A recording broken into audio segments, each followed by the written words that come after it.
This recent purchase on eBay says we're looking at the Hong Kong ferry and Kowloon jetty. I can also see buses over here on the right and a big liner in the background. And this was such a hub for travel, there's lots to explore here and also a few puzzles to solve. We'll ask the usual questions: who, what, when and where, and let's start with where. As the title already tells us, the Hong Kong ferry and the Kowloon jetty were both at the southern tip of the Kowloon Peninsula, close to where the Star Ferry and Kowloon Public Piers stand today. We can see them all on this 1920 map of Hong Kong. I guess the photographer was standing about here, up on the roof of this covered walkway. They've got the Star Ferry here on the left, and this is the covered shelter for the rickshaw pullers. So here's the shelter, here's the Star Ferry. Looking straight ahead, we're looking at the public pier. That's what we see here. And then in the distance, the liner, well, that's berthed here alongside one of the Kowloon wharves. Next, who can we see? Well, lots of people heading to and from the ferry. We've got soldiers here, we've got civilians, we've got men, women, and some children too. Now I notice that several of the men have got their arms raised. You can see one here, and a few more out in the open. Here's another one, and another couple here. We'll come back to them a little bit later. There are several rickshaw pullers too, a little line of 3 of them over here, and then a much bigger group over at the shelter on the right. I wonder what the rules were to decide which rickshaw took the next customer. Turning to the photos what, I'll focus on transportation as I can count 7 different options for the people shown here. The budget option, well, that's simply to walk. And on a cool day, it would be quite a pleasant walk to visit a friend or a business nearby in Tsim Sha Tsui. If you're heading somewhere too far away to walk, you'd probably hire one of the rickshaws waiting here. Or if you were making a longer journey within Kowloon, then you had the option to take a bus ride. There are several buses waiting here. These two are both on Route 3, heading towards Kowloon City. It's also easy to get from here to the New Territories, as just out of sight, so just off to the right, is the terminus of the KCR, the Kowloon Canton Railway. Here's a view in the opposite direction, looking towards the terminus building here. If you catch a train from there, you can travel north into the New Territories, and if you stay on board, you'll cross the border at Lo Wu, and then head on into China, and eventually reach Canton, today's Guangzhou. This is the covered walkway I was thinking of. I think the photographer for our main photo standing up here and looking towards us. The walkway and all of the station buildings have been demolished, unfortunately. Just the clock tower remains and is still standing there today.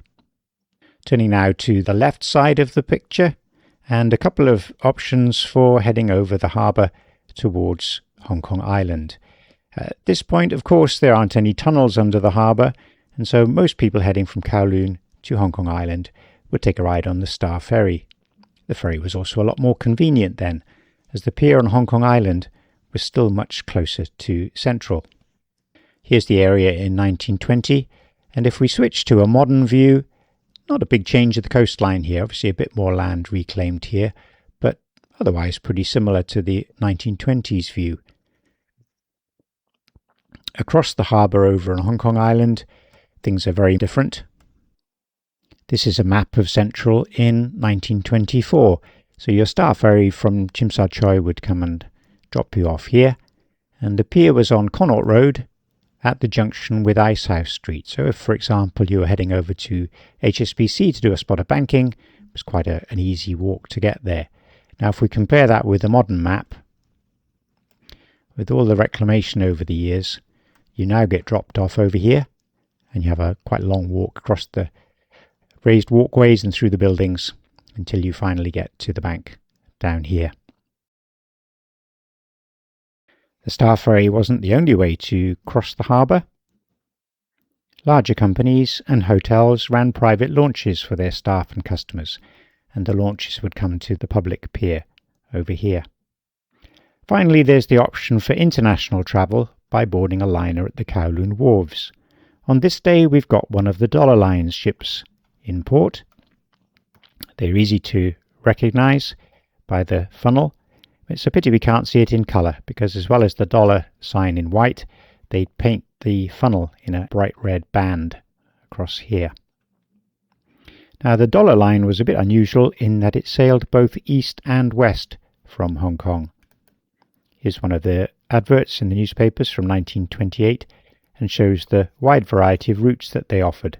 So heading east, you could travel to the west coast of America and Canada, or if you set off to the west from Hong Kong, you travel via the Suez Canal, Europe, and then end up over on the east coast of America with New York and Boston. Right, that's all the travel options covered.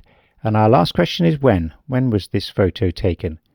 And this is the right shape for a postcard, but unfortunately, if we turn it over, it was just sold as a photo for a tourist to paste into their album.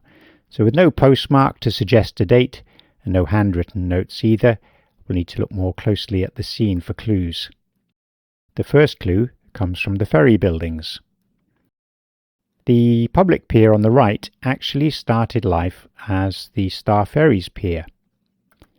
So this is how it looked originally, but the ferry service quickly outgrew that, and in 1914 the Star Ferry moved a short distance to their new building shown here. That's when this was repurposed to become the public pier.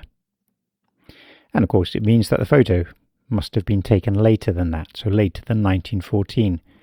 Next, if we look at the rickshaw shelter, well, on the map of 1920 there was just a single shelter, and obviously there's been a second shelter added here. So that pushes the photo's date to 1920 or later. Now if we take a closer look at the buses, they both belong to the Kai Tak Motor Bus Company Limited, which started business in 1923. And though it isn't obvious in this photo, there were actually 3 different bus companies running services from here. There was the Kowloon Motor Bus Company, the China Motor Bus Company, and the Kai Tak Motor Bus Company. That's the one we've seen already. And this arrangement explains the men who are waving their arms.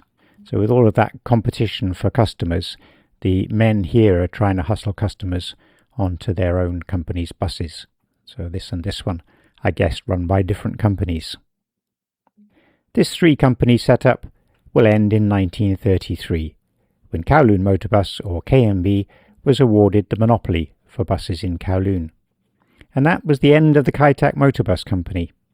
So as this photo was taken when the buses were still running, it must have been taken between 1923 and 1933. Our next clue is the big liner out in the background. Now fortunately, we've seen a copy of this photo before on the Kowloon website. This copy of the photo isn't as sharp, but it's clear enough, and we can see the ship very well. And in the comments to this, there was quite a long discussion about which ship it was. Anyway, the consensus eventually is that this is one of the 535 President-type liners that the Dollar Line bought in 1925. President Wilson, President Lincoln, President Cleveland, President Pierce, and President Taft. Unfortunately, I can't make out any name of this ship, so I don't know which one it is we're looking for.